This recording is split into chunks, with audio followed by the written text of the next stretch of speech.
right. Well, welcome and congratulations on Sine dying ahead of schedule, which I don't know that that's happened in a long time. So really great work that we've seen from the legislature, of course, since the election. Had two special sessions and then this regular session. So I don't think we've seen a 6-month stretch that has ever been this productive in the history of our state. And I would put us up against any state in the modern history of our country.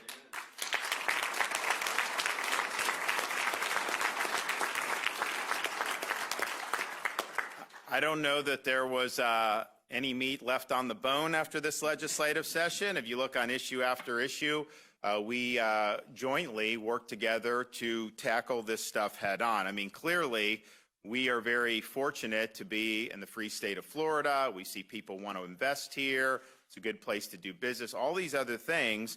And our economy's outperformed the nation consistently over the last many years. But we have to deal with things like the rampant inflation that has burdened consumers for many years now. And we've responded, I think, in record fashion. Of course, in the special session in December, they did massive toll relief. So Floridians are getting, our commuters are getting a 50% reduction on their monthly toll bill, which is making a big difference for families.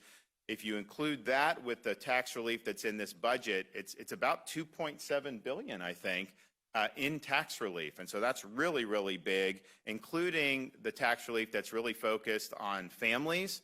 So now in Florida, the permanent exclusion of sales tax for anything involving raising a baby. So wipes, diapers, clothing, cribs, strollers, all those other things are going to make a big difference for Florida families. First Lady's asked me why you didn't do this in 2019 when we had kids in that, but we get it, we got it done. So that's really significant. We just signed on Wednesday the pharmacy benefit manager reform to reel in the middlemen and to pass on more savings to consumers who are struggling with high prices for prescription drugs.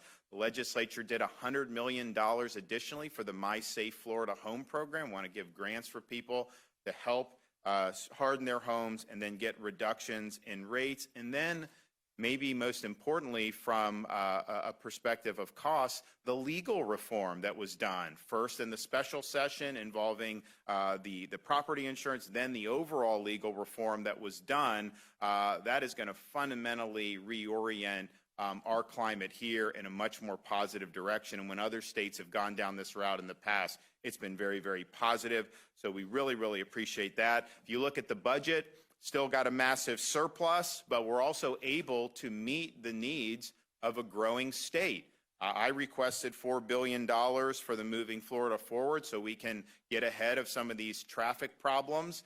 Some of these items may take 20 years. We want to accelerate that to get it done much sooner, and the legislature responded. If you look at the amount of money for water resources and environmental support, unprecedented amount of support in this budget, and everything we said we would do in terms of Everglades or water resources, we have followed through on that. And in almost every instance, we not only met the bar, we exceeded the bar, and we're proud of that. The surplus is great, although I think you needed the tax reform and you got to do the stuff, the tax relief and the Move Florida Forward. We asked the legislature, even though Florida has the second lowest per capita debt in the country, maybe we can do some accelerated debt repayment. So there's now a program where we're going to be able to even accelerate that. I don't know how far we are from #1 lowest per capita debt, but let's try to get there. So good on you for doing that. Of course, the president and the speaker, they had a number of priorities, but I think the president's top priority was making sure that people who really make our communities hum, the cops, the firefighters, the teachers, the workers, have the ability to live in the communities that they serve. And so her Live Local Act is going to make a huge difference for people to be able to attain housing. You're going to see more supply. And they really doubled down on our Hometown Heroes program from last year, which was focusing on helping the police, the fire, the teachers, the nurses be able to afford homes. I would point out that the way they did it in this bill, you do not actually have to be in one of those professions to be able to qualify. So this could help any Floridian who's looking to live locally and work locally. The speaker had a lot of priorities, but I think one of the things that he put top of the heap was we've always been great on school choice. I think we've always been ranked #1 on education freedom. At least since I've been governor, we've been ranked #1. And we could have very easily rested on our laurels, but instead, the speaker passed the largest expansion of school choice, not just in Florida history, but in United States history.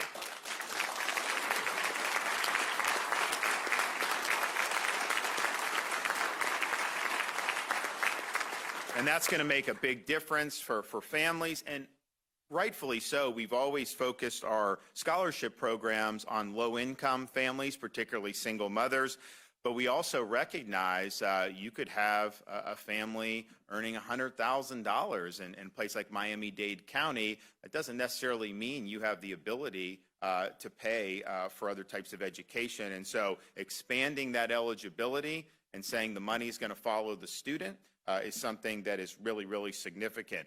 We're also proud that the legislature delivered. We asked for a record $1 billion for the teacher pay categorical to increase teacher salaries, and they actually did $1.05 billion, and so they upped us on that. And so that's going to go only to teacher salaries, no administration, no anything like that. They did the teacher empowerment.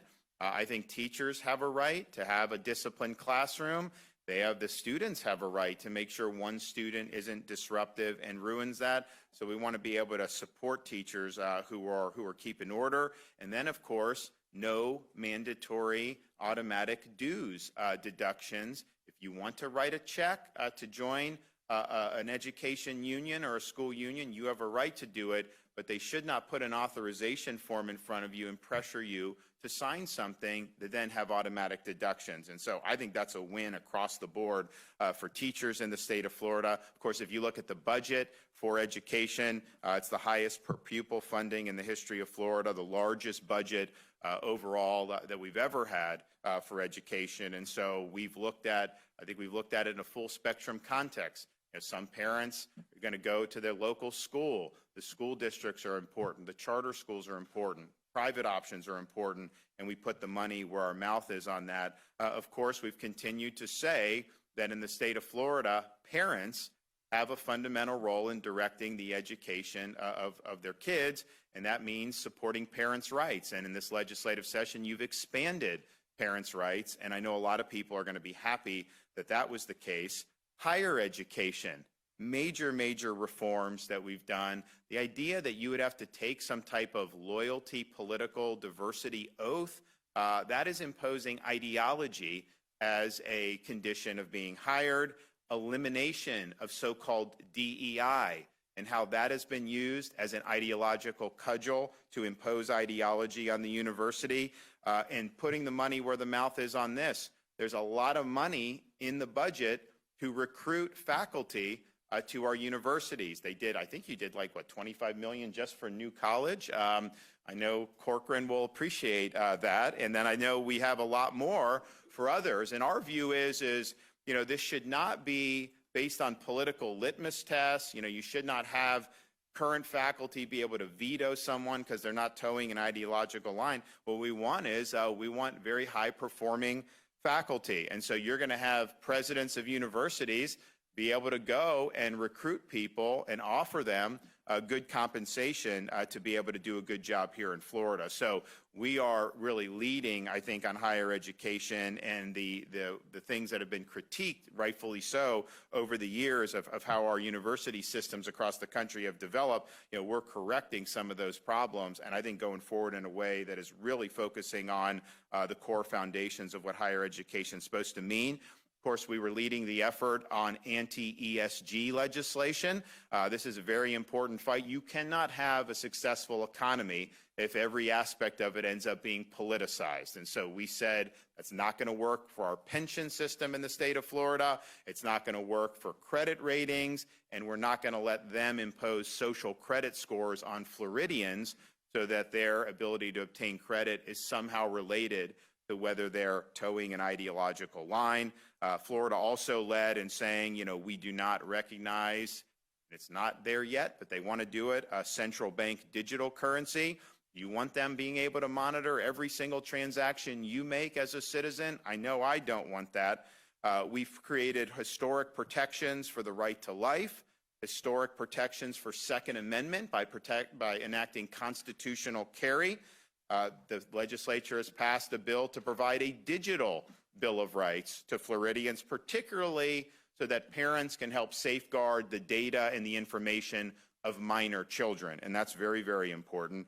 I think we were the most ambitious state in the country in blocking land grabs by CCP-related entities. No farmland, no land near critical infrastructure, nothing. We don't want the CCP in the Sunshine State.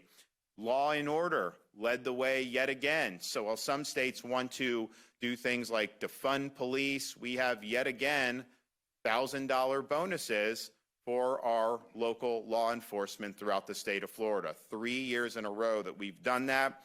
We're not going to do things like eliminate cash bail. We have legislation that we signed on Monday that's saying people need to be held accountable, and judges should not be able to just simply release people. So we're going to have a uniform bail schedule. We're not going to let these judicial circuits go underneath that. Even with Florida having a 50-year low crime rate, the majority of the people who are committing serious crimes are people that have been recycled. So let's understand that and let's get ahead of that. We also are throwing the book at fentanyl dealers who target our children. If you wrap it in candy and try to market it to minors, you need to go to jail for the rest of your life, and we're going to make sure that that happens. And then finally, we've increased reforms in terms of capital punishment, both so that a Parkland situation doesn't happen again, but also so that pedophiles raping these young children should be eligible for the death penalty, and we're challenging the U.S. Supreme Court precedent on that.